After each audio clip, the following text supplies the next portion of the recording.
हमारी संस्कृति, हमारी पहचान। यज्ञ, योग, आयुर्वेद सदा रहे हमारे साथ। भारत के प्राचीन ग्रंथों एवं आधुनिक विज्ञान का दिव्य संगम, यज्ञ महिमा।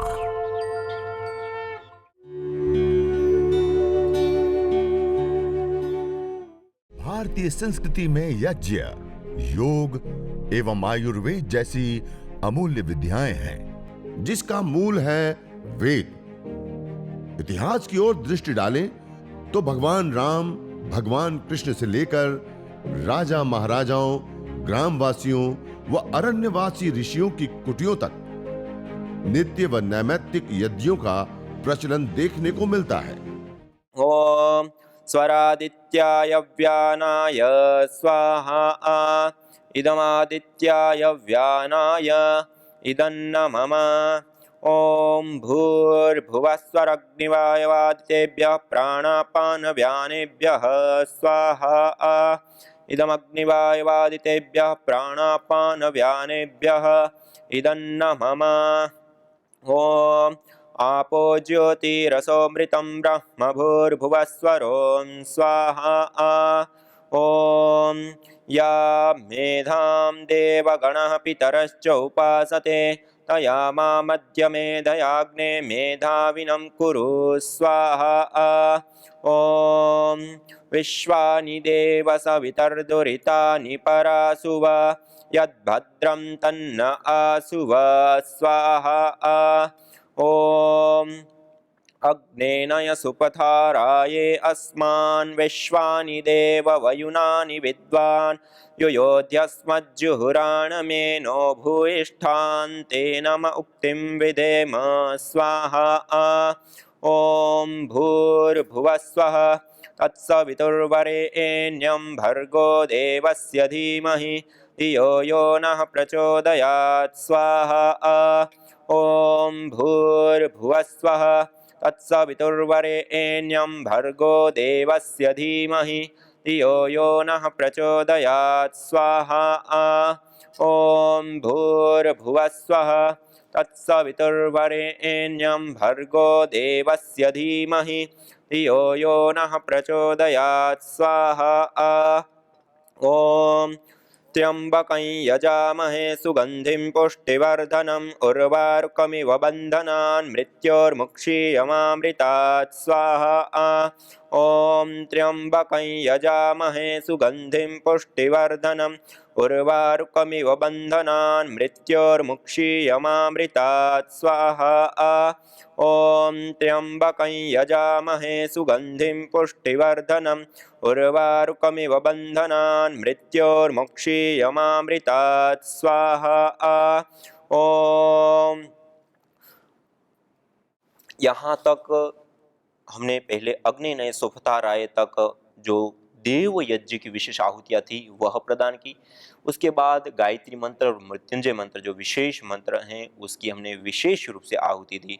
यदि हम चिकित्सा यज्ञ करते हैं तो देव यज्ञ करने के पश्चात यह जो गायत्री मंत्र है, मृत्युंजय मंत्र है, विश्वानी देव मंत्र या और भी कोई वेद मंत्र हैं जो रोग विशेष के लिए विशेष जिसमें कथन हो, उस वेद मंत्रों का भी हम चिकित्सा के लिए विशेष रूप से चयन कर सकते हैं। अन्यथा आप गायत्री मंत्र, मृत्युंजय मंत्र या विश्वानी देव मंत्र का सार्वजनिक रूप से आप सभी रोगों के लिए प्रयोग करते हुए उसका उच्चारण करते हुए 7 आहुति, 21 आहुति, 51 आहुति या 108 आहुति विशेष रूप से आप प्रदान करें और अपने रोग विशेष की जो विशेष हवन सामग्री होती है उस हवन सामग्री की हवि देते हुए यह यज्ञ को हमें संपन्न करना होता है। तो अब आइए, यहाँ तक जो हमने यज्ञ किया वह हमने सबसे पहले देव यज्ञ और उसके बाद चिकित्सा यज्ञ के जो विशेष मंत्र हमने उच्चारित किए। उसके पश्चात हम संपूर्ण परिवार के योग और क्षेम के लिए ओम स्तुता मया वरदा वेद माता प्रचोदयन्ता पावमानि द्विजानाम् आयुः प्राणं प्रजां पशुं कीर्तिं द्रविणं ब्रह्म वर्चसं मह्यं दत्त्वा व्रजत ब्रह्मलोकं स्वाहा। यह संपूर्ण परिवार के योग और क्षेम के लिए, ऐसे ही संपूर्ण राष्ट्र के योग और क्षेम के लिए, कुशल क्षेम के लिए ॐ आब्रह्मन् ब्राह्मणो ब्रह्मवर्चसि जायतामाराष्ट्रे राजन्यः शूर इषव्योतिव्याधि महारथो जायता दोग्ध्रीर्धेनुर्वोढा नड्वानासु सप्ते पुरन्धिर्योषा जिष्णुरथेष्ठाः सभेयो युवास्य यजमानस्य वीरो जायता निकामे निकामेन पर्जन्यो वर्षतो फलवत्यो न औषधयः पच्यन्ताम् योगक्षेमो नः कल्पतां स्वाहा इदं राष्ट्राय इदन्न मम। यह संपूर्ण राष्ट्र के योग और क्षेम के लिए हमने आहुति दी। और सबसे अंत में एक ही मंत्र का 3 बार उच्चारण करते हुए ओम सर्वं वै पूर्णं स्वाहा ओम सर्वं वै पूर्णं स्वाहा ओम सर्वं वै पूर्णं स्वाहा। यह एक ही मंत्र का 3 बार उच्चारण करते हुए 3 विशेष पूर्णाहुतियाँ हम प्रदान करते हैं। और पूर्णाहुति प्रदान करने के पश्चात हम प्रार्थना करते हैं सर्वे भवन्तु सुखिनः सर्वे सन्तु निरामयाः सर्वे भद्राणि पश्यन्तु मा कश्चित् दुःखभाग् भवेत्। आइए सभी लोग हाथ जोड़ते हुए संपूर्ण विश्व की मंगल कामना करते हुए ओम सर्वे भवन्तु सुखिनः सर्वे सन्तु निरामयाः सर्वे भद्राणि पश्यन्तु मा कश्चित् दुःखभाग् भवेत्। हे ईश सब सुखी हो कोई न हो दुखारी सब हो निरोग भगवन धन धान्य के भंडारी सब भद्र भाव देखें सन्मार्ग के पथिक हो दुखिया न कोई होवे सृष्टि में प्राणधारी। हे नाथ सब सुखी हो कोई न हो दुखारी सब हो निरोग भगवन धन धान्य के भंडारी।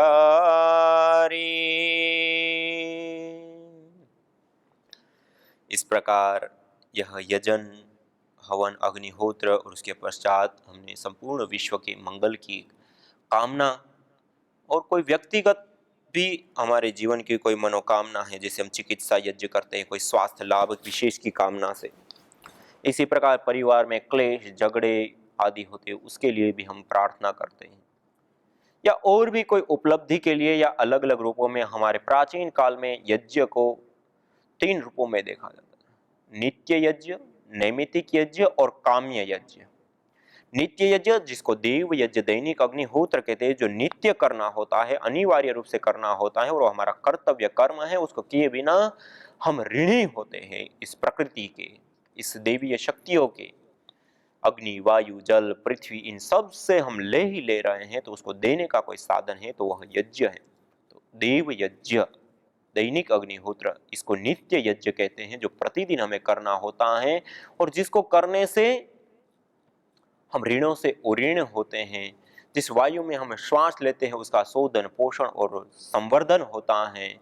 और उसके साथ साथ श्रीमद् भगवद गीता से लेकर के, जैसे कल पूज्या दीदी जी बता रही थी, यज्ञ शिष्टा सिनः संतो मुच्यन्ते सर्वकिल विषय भुज्यन्ते तु त्वघम पापा ये पचन्ति आत्मकारणा। जो यजन करने के बाद भोजन को ग्रहण करता है वो मुच्यन्ते सर्वकिल विषय सभी क्लेशों से पापों से मुक्त हो जाता है। और भुंजते तु त्वघम पापा ये पचन्ति आत्मकारण, और जो केवल अपने लिए भोजन पकाता है वो पापी पाप का भोग करता है, अन्न का नहीं, पापी कहा उसको। और आगे जाकर के कहा, यद जशिष्टामृत भुजो यान्ति ब्रह्म सनातनम नायम लोको अयज्ञ से कुतोन्य कुरु सत्तम। जो यज्ञ करता है उसको सनातन ब्रह्म की प्राप्ति होती है, और जो बिना यजन का भोजन करता है उसके लिए तो यह लोक भी सुख करने होता है, परलोक की तो बात ही छोड़ दीजिए। और फिर 17वें 18वें अध्याय में जाकर के फिर से कहा, यज्ञ दान तपः कर्म न त्याज्यम कार्यमेव तत्। यज्ञ दान तपः कर्म पावनानि मनीषिणाम्। यज्ञ दान और तप रूप कर्म कभी त्यागने योग्य नहीं है। यज्ञ दान और तप रूप कर्म सबसे पावन करने वाले होते हैं। और यहाँ पे ही नहीं, श्री मनुस्मृति में भी विशेष करके इन बातों को बताया। और मनुस्मृति में यहाँ तक कहा उच्छ्वासन अपि करते हुए कि जो व्यक्ति यज्ञ नहीं करता है, याग नहीं करता है, नित्य नैमित्तिक यज्ञ को जो नहीं करता है, वह इस धरती पर जीता हुआ भी, श्वास लेता हुआ भी वो जी नहीं रहा है, श्वास नहीं ले रहा है। उसके जीवन में सुख, शांति, समृद्धि, सद्भावनाएं, अच्छाइयां या जो एक जीवनीय शक्ति या एक सात्विकता होनी चाहिए वो उसके अंदर नहीं होती। इसलिए उससे हम बचें। और मनुस्मृति में और भी अलग अलग जगहों पे अलग अलग रूपों में बताया है। इतना ही नहीं, इसके साथ साथ जो हमारे रामायण है, महाभारत है या हमारे प्राचीन ग्रंथ जितने भी हैं, उन सब जगहों पे इस यज्ञ की महिमा बताई। और आचार्य चाणक्य जी ने यहाँ तक कह दिया, स्वाहा स्वधाकार विवर्जितानि स्मशान तुल्यानि गृहाणि तानि। जो व्यक्ति नित्य और नैमित्तिक यज्ञ नहीं करता है वह घर, वह परिवार स्मशान के तुल्य हो जाते हैं। इसलिए हम प्रतिदिन देव यज्ञ, दैनिक अग्निहोत्र, यह नित्य यज्ञ हो गया। दूसरा होता है नैमित्तिक यज्ञ। दीपावली और होली, ये दो समय पे विशेष रूप से नवान्न हमारे पास आते हैं, जिन अन्नों को हम भूमि में बोते हैं, उससे जो हमें अन्न प्राप्त होते हैं, नवान्न आते हैं। उस नव अन्न को प्राप्त करके उसको सेवन करने से पूर्व अग्निर्वै देवानां मुख कहा कि यह जो यज्ञ की अग्नि है वो सभी देवताओं का मुख है। और उस यज्ञाग्नि के अंदर हम विशेष आहुतियां प्रदान करते हैं। और उस यज्ञाग्नि के अंदर विशेष आहुतियां प्रदान करते हुए हम उन देवीय शक्तियों को विशेष रूप से यह अन्न का पान कराते हैं। देवी शक्तियों को अग्निर्वै देवानां मुख का, यह अग्नि जो है वो सारी देवी शक्तियों का मुख होता है। और इसके अंदर जो हम हविया प्रदान करते हैं, आहुतियां प्रदान करते हैं अन्न आदि की, वो उन देवी शक्तियों को प्राप्त होती है। इसलिए हम यज्ञ, हवन, अग्निहोत्र विशेष रूप से नैमित्तिक रूप से करते हैं। जो नवान्न आते हैं उसको हम स्वयं ग्रहण करने से पहले देवीय शक्तियों को हम अन्न खिलाते हैं, अन्न परोसते हैं। और उसके अतिरिक्त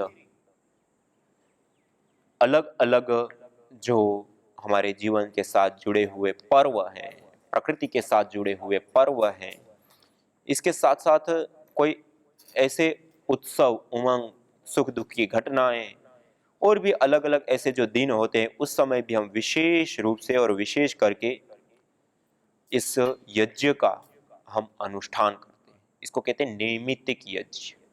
नित्य यज्ञ जैसे पूर्णमासी का यज्ञ, अमावस्या का यज्ञ, ये पूर्णिमा और अमावस्या की भी विशेष आहुतियों के साथ हमें हवन करना चाहिए और करना होता है।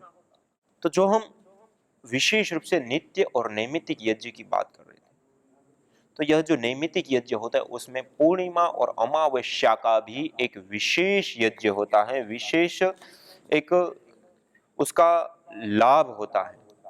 विशेष रूप से आप देखते होंगे, सामान्य रूप से कोई व्यक्ति कह सकता है कि ये जो छोटा सा हम यज्ञ करते हैं उसका प्रभाव हमारे ऊपर कैसा पड़ेगा, उसका क्या लाभ हो जाएगा। लेकिन उसका भी एक बहुत महत्वपूर्ण अमावस्या और पूर्णिमा के यज्ञ का जो नैमित्तिक यज्ञ होता है उसका होता है। आप सब लोग जो विशेष करके समुद्र के साथ जुड़े हुए या फिर जानने वाले लोग होते हैं, एक भरती वोट बोलते हैं। उस समय पूर्णिमा और अमावस्या के आधार पे वो कम या ज्यादा मात्रा में विशेष रूप से भरती वोट आती है। अर्थात जो समुद्र का जल है वो समतल भूमि की ओर विशेष रूप से आता है। तो उस समय क्या होता है, वो सूर्य और चांद और ये जो पूरी एक आकाश मंडल की जो स्थिति होती है, उसके आधार पर पृथ्वी के ऊपर भी जो बदलाव आते हैं, जिसके कारण से ये विशेष करके देखने को मिलता है। इसलिए हम जो यह यज्ञ हवन अग्निहोत्र करते हैं, इस यज्ञ हवन अग्निहोत्र में विशेष करके यह बात महत्वपूर्ण है कि हम अमावस्या और पूर्णिमा को जो यज्ञ करते हैं, उससे यह जो क्लाइमेट के अंदर जो परिवर्तन, जो रूपांतरण आते हैं, उसके कारण से जो हमारे स्वास्थ्य के ऊपर या हमारे पर्यावरण में जो अलग अलग प्रकार के जो प्रभाव पड़ते हैं, उन प्रभावों से हम बच जाते हैं। इसी प्रकार सूर्य ग्रहण, चंद्र ग्रहण या इस प्रकार की जो घटनाएं होती है, उस समय भी हम विशेष करके इस नैमित्तिक यज्ञ को करते हैं, तो उस समय भी उसका भी हमें विशेष लाभ प्राप्त होता है। तो इस प्रकार से हमें यह यज्ञ हवन अग्निहोत्र जो हम करते हैं, वो नैमित्तिक रूप से भी करना है, नित्य नैमित्तिक। और तीसरा होता है काम्य यज्ञ। काम्य यज्ञ अर्थात जैसे हमें स्वास्थ्य की कामना है, तो स्वास्थ्य के लिए जैसे हमने रोगानुसार हवन सामग्री बनाई और उससे हवन किया। कोई रोग विशेष की निवृत्ति की कामना को लेकर के, स्ट्रेस, तनाव, डिप्रेशन, कैंसर से लेकर के अलग अलग प्रकार की बीमारियां होती है, उसकी मुक्ति के लिए। ऐसे ही हमने और अन्य जो दूसरे लाभ होते हैं, उसके लिए हमने यज्ञ किया, पारिवारिक सुख शांति के लिए, समृद्धि के लिए और अलग अलग प्रकार की मनोकामना की पूर्ति के लिए। तो ये सारे के सारे काम्य यज्ञ होते हैं। और काम्य यज्ञों में भी दो प्रकार के यज्ञ होते हैं, एक होता है सात्विक कामना से युक्त और एक होता है अभिचार याग, जो दूसरों को हानि पहुंचाने के लिए भी इस प्रकार के याग और यज्ञ आदि करते हैं, लेकिन उसके परिणाम बहुत दुष्कर होते हैं स्वयं के लिए भी। तो इसलिए जो सात्विक यज्ञ है, वो हमारे लिए विशेष रूप में आचरणीय और करने योग्य होता है। तो हम इस नित्य नैमित्तिक और काम्य जो हमारे प्राचीन काल से यज्ञ चले आ रहे हैं, उसका हम आचरण करें। और चिकित्सा यज्ञ भी एक प्रकार का काम्य यज्ञ ही है कि हम विशेष आरोग्य की प्राप्ति के लिए विशेष यज्ञ करें, पर्यावरण के पोषण के लिए, शोधन के लिए, वायुमंडल के अशुद्धिकरण से बचने के लिए भी हम इस यज्ञ को, हवन को, अग्निहोत्र को कर सकते हैं। तो यह कुछ नित्य नैमित्तिक और काम्य यज्ञ के विषय में आपके सामने रखा। अब आइए विशेष रूप से आज रोगानुसार हवन सामग्री के विषय में आपके सामने कुछ महत्वपूर्ण और विशेष बातें मैं रखना चाहता हूं। और आज विशेष रूप से हम इस प्रकार जो यज्ञ चिकित्सा के जो बातें हम आपके सामने रख रहे हैं, जैसे पहले भी रखी थी और आज भी रखेंगे, और इनसे जिन लोगों ने विशेष रूप से आरोग्य लाभ प्राप्त किया, स्वास्थ्य लाभ प्राप्त किया, उन लोगों के लास्ट में हम अनुभव भी सुनेंगे और उसके जो विशेष विशेष लाभ हैं वो किस प्रकार से प्राप्त होते हैं। यज्ञ चिकित्सा की एक पद्धति है, एक प्रक्रिया है, और किस प्रकार से काम करती है। वो नैनो पार्टिकल के साथ भी हमारे शरीर के अंदर प्रवेश पा करके हमारी चिकित्सा करने का कार्य करती हैं, जो इसके माध्यम से गैसें बनती है। जैसे इसके अंदर हम यह गाय का घी डाल रहे हैं, यह गाय का घी हम जलाते हैं, यदि 1 ग्राम भी हम घी जलाते हैं तो 1864 गुना यह गैस फॉर्म में कन्वर्ट होता है, रूपांतरित होता है। जब वो गैस फॉर्म में आता है तो विशेष रूप से उसके अंदर मेडिसिनल गुण भी होते हैं। जैसे मैं पिछली बार भी आपके सामने ये हमेशा के लिए रखता आया हूँ, ये बहुत सारी अलग अलग जो रिसर्च की रिपोर्टें हैं वह भी मेरे पास रखी हुई हैं। इसमें हमने जैसे ये पहली रिपोर्ट है, इसके अंदर गाय का घी का ही यह रिपोर्ट है। गाय के घी को जलाने पर और इसी प्रकार से गुग्गुल को जलाने पर क्या क्या होता है और किस प्रकार से लाभ प्राप्त होता है, उसका विशेष इसमें मेंशन और हमने जो रिसर्चें की उसका इसमें बताया है। तो इसमें एक साथ साथ कई सारे कंपोनेंट आप देख पा रहे हैं, मल्टीपल कंपोनेंट्स, एक एक चीज़ के अंदर इसमें 18 तक कंपोनेंट्स है। ये दूसरा जो है वह उसके अंदर हमें विशेष रूप से 25 कंपोनेंट हैं। अर्थात यह एक बॉन्ड्स होते हैं और इसके अंदर अलग अलग प्रकार के केमिकल्स, जिसको हम कहते हैं गैसें, जिसको कहते हैं कि हम यज्ञ करते हैं तो क्या क्या गैसें निकलती हैं। सबके मन में यह प्रश्न होता है। हमने यह यज्ञ किया, हवन किया, उससे जो धूम्र उठा, जो गैसें बनी, उसमें क्या क्या गैसें होती है। तो उसके अंदर यह 25-25 गैसों तक यह अलग अलग गैसें होती हैं, और यही गैसें, यही कंपोनेंट्स जो हम अलग अलग चिकित्साएं करते हैं, जब हम बीमार हो जाते हैं, रुग्ण हो जाते हैं, रोगी हो जाते हैं, हम डॉक्टर के पास जाते हैं। डॉक्टर हमारी बीमारी को देख करके उसी प्रकार की कोई एक विशेष औषधि हमें प्रदान करता है और कहता है इसको खाओ। अब वो जो उन्होंने टेबलेट, जो वटी, जो दवाई हमें दी, उसके अंदर जो कंपोनेंट्स उस बीमारी को ठीक करने के लिए होते हैं वो ठोस रूप में होते हैं। वही जब हमें इंजेक्शन देते हैं तो वही के वही कंपोनेंट्स द्रव रूप में हमें प्राप्त होते हैं, और वही के वही कंपोनेंट्स हम जब यज्ञ करते हैं, उसके अंदर गाय का घी, हवन सामग्री और यह गुग्गुल आदि की विशेष रूप से जब आहुतियां प्रदान करते हैं, तो उसके माध्यम से निकलने वाली जो गैसें हैं, उसके अंदर वही के वही कंपोनेंट्स जो हमें चिकित्सा के लिए दिया जाता है कि कैंसर है, अच्छा ये लीजिए, आपको सूजन है ये लीजिए, आपको दर्द है ये लीजिए, इन्फेक्शन है ये लीजिए।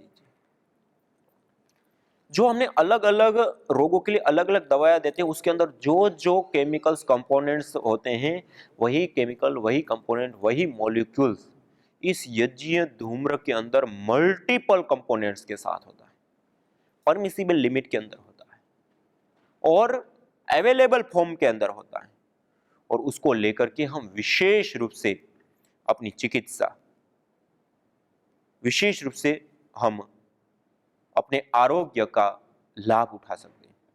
इसलिए यह जो यज्ञ है, हवन है, अग्निहोत्र है, उस यज्ञ हवन अग्निहोत्र को हम विशेष रूप से करते हैं, और इस यज्ञ हवन अग्निहोत्र को करने पर जो गैसें बनती हैं, उन गैसों का जो प्रभाव है वह एक मेडिकेटेड होता है, चिकित्साकीय होता है, और उस चिकित्साकीय प्रभाव को प्राप्त कर हम अपने शरीर के आरोग्य की प्राप्ति करते हैं।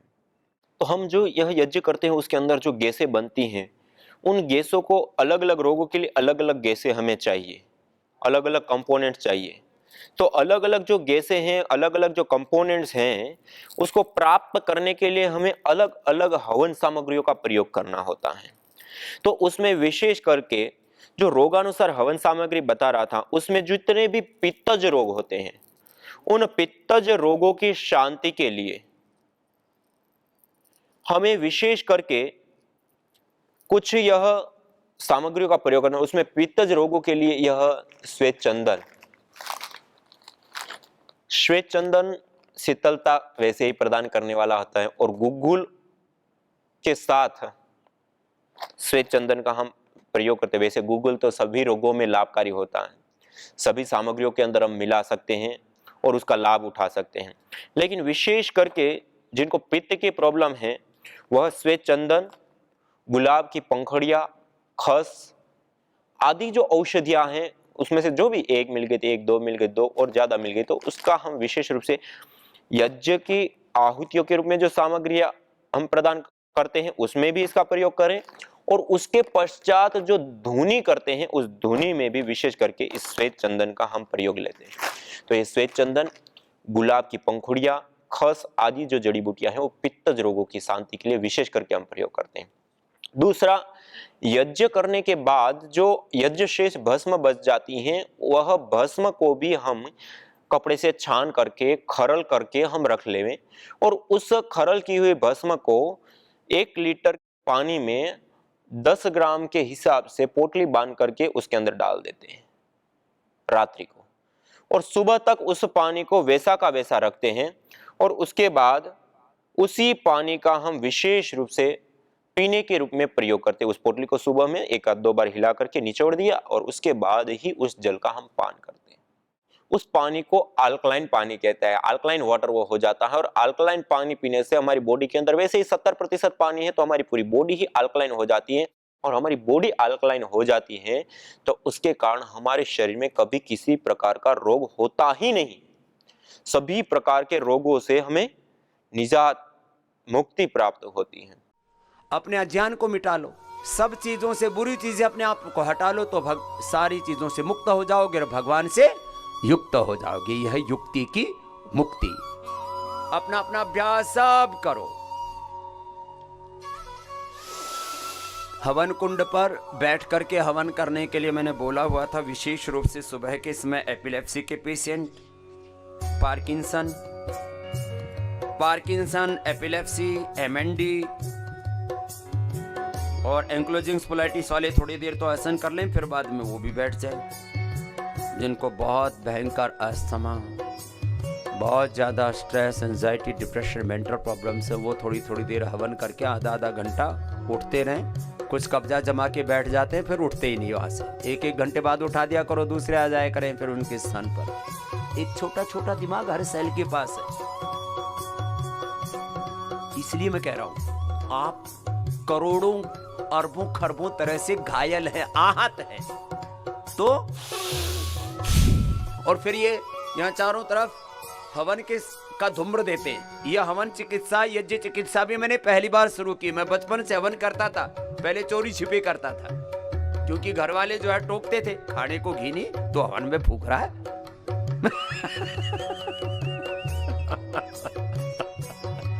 तो हम लोग चोरी से घर से घी ले जाते और पुराने मकान होते थे ना पहले गांव में, उनमें जो घड़े फूट जाते थे ठेकरे, उनका हवन कुंड बना करके और वहां से आहुति देते। और उस आहुति का ये फल है कि चोरी से घी चोरी करके, चोरी से ठेकरे में हवन करके और पुराने ढूंढ में हवन करके वो यज्ञ करने का परिणाम है कि स्वामी रामदेव के पुण्य जाग गए और सन्यासी बन गए।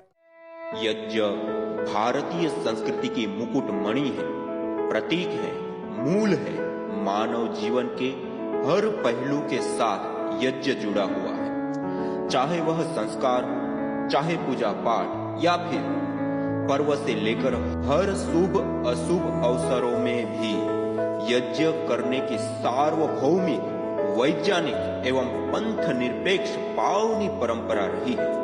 आइए हम संकल्प लें, संसार के श्रेष्ठतम कर्म यज्ञ को अपनाएं। पिंड और ब्रह्मांड में संतुलन कायम करने वाले यज्ञ को अपने जीवन का अभिन्न अंग बनाएं एवं प्रकृति मां के प्रति अपने ऋणों को अदा करें। विश्व स्वास्थ्य का एक नारा, यज्ञ से होगा जग उजियारा।